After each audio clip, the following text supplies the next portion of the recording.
High friends, welcome to my channel. ಇವತ್ತು Sunday ಆಗಿತ್ತು. Sunday ನಾರ್ಮಲಾಗಿ ಎದ್ದು ಮಾರ್ನಿಂಗ್ ಟಿಫನ್ನು, ಮಧ್ಯಾಹ್ನಕ್ಕೆ ಲಂಚ್ ಕೂಡ ಪ್ರಿಪೇರ್ ಮಾಡಿದ್ದೆ. ನನ್ನ ಮಗಳಿಗೆ ಇವತ್ತು ಪೋಲಿಯೋ ಡ್ರಾಪ್ಸ್ ಹಾಕ್ಸ್ಬೇಕಿತ್ತು. ಸೊ ಹಾಸ್ಪಿಟಲ್ಗೆ ಹೊರಟೆ. ನಾನು ಬಸ್ಸಲ್ಲೇ ಹೊರಟಿದ್ದೀನಿ. ಇವತ್ತು ನಮ್ಮ ಹಸ್ಬೆಂಡ್ಗೆ ವರ್ಕ್ ಇತ್ತು, ಸಂಡೇ ಆದ್ರೂ. ಸೊ ಅದಕ್ಕೆ ಬಸ್ಸಲ್ಲೇ ಹೊರಟೆ.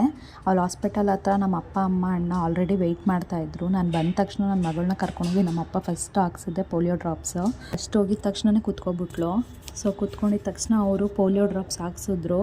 ಅವಳು ಆ ಥರ ಎಲ್ಲ ಹೆದರ್ಕೊಳ್ಳೋದಿಲ್ಲ, ಏನು ಎತ್ತ ಅಂತ ಹಾಕಿಸ್ಕೊತಾಳೆ ಪಾಪ ಸೈಲೆಂಟಾಗೆ. ಪೋಲಿಯೋ ಡ್ರಾಪ್ಸ್ ಹಾಕ್ಸ್ಕೊಂಡಿದ್ದ ತಕ್ಷಣವೇ ಮಾರ್ಕರಲ್ಲಿ ಕಿರು ಬೆಳಲ್ಲಿ ಮಾರ್ಕ್ ಮಾಡಿದ್ಲು. ಅವಳಿಗೆ ಫಸ್ಟೇ ಇಷ್ಟ ಪೆನ್ನಲ್ಲಿ ಎಲ್ಲ ಕೈಯಲ್ಲಿ ಬರ್ಕೊಳ್ಳೋದು, ಕಾಲಿಗೆಲ್ಲ ಗೀಚ್ಕೊಳ್ಳೋದು. ಸೊ ಅದಾದಮೇಲೆ ಅವಳಿಗೆ ಒಂದು ಶೂ ಪರ್ಚೇಸ್ ಮಾಡಬೇಕಿತ್ತು. ಸೊ ಅದನ್ನೇ ಒಂದೊಂದೇ ಹಾಕ್ಕೊಂಡು ವಾಕಿಂಗ್ ಮಾಡ್ತಾಯಿದ್ಲು, ಯಾವ್ದು ಸೆಟ್ ಆಗುತ್ತೆ ಅಂತ. ಸೊ ಅದಾಗಿದ್ದ ತಕ್ಷಣ ಎಲ್ಲ ಶಾಪಿಂಗ್ ಮುಗಿಯೋಷ್ಟರೊಳಗೆ ಆಫ್ಟರ್ನೂನ್ ಆಗಿತ್ತು ಅಂತ ಅಲ್ಲೇ ಹೋಟೆಲಲ್ಲಿ ಅವಳಿಗೆ ರವೆ ಇಡ್ಲಿ ಇಷ್ಟ ಅಂತ ಹೇಳಿ ಅವಳಿಗೆ ರವೆ ಇಡ್ಲಿ ಕೊಡಿಸಿದೆ. ಅವಳೇ ತಿನ್ನಬೇಕಂತೆ ರವೆ ಇಡ್ಲಿ. ತಿಂದ್ಬಿಟ್ಟು ಚೆನ್ನಾಗಿದೆ ಅಂತ ಎಲ್ರಿಗೂ ಹೇಳ್ತಾಯಿದ್ಲು.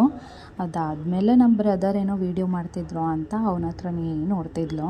ಸೊ ಅದಾದಮೇಲೆ ಅವಳಿಗೆ ಮೆಹಂದಿ ಅಂದ್ರೂ ತುಂಬ ಇಷ್ಟ. ಅಲ್ಲೇ ಗಾಂಧಿ ಬಜಾರಲ್ಲಿ ಐಸ್ ಸ್ಟ್ಯಾಂಡರ್ ಹೋಟೆಲಲ್ಲಿ ಮೆಹಂದಿ ಇಟ್ಕೊಂಡಿರ್ತಾರಲ್ವ, ಯಾರಿಲ್ಲ ಅಂದ್ರೂ ಹೋಗಿ ಮಮ್ಮಿ ಇದೇನು ನನಗೆ ಇದು ಹಾಕ್ಸು ಅದು ಹಾಕ್ಸು ಅಂತ ಕೇಳ್ತಾನೆ ಇರ್ತಾಳೆ. ಸೊ ಹಾಗೆ ರೌಂಡ್ ಹೊಡ್ಕೊಂಡು ಆಟಾಡ್ಕೊಂಡು ತಿನ್ಕೊಂಡ್ಳು. ಅಷ್ಟರಲ್ಲಿ ನನಗೆ ಟೈಮ್ ಆಗಿತ್ತು, ಮನೆಗೆ ಓಡಬೇಕು ಅಂತ ನಮ್ಮ ಬ್ರದರ್ ಬಸ್ ಸ್ಟಾಪಿಗೆ ಡ್ರಾಪ್ ಕೊಟ್ಟರು.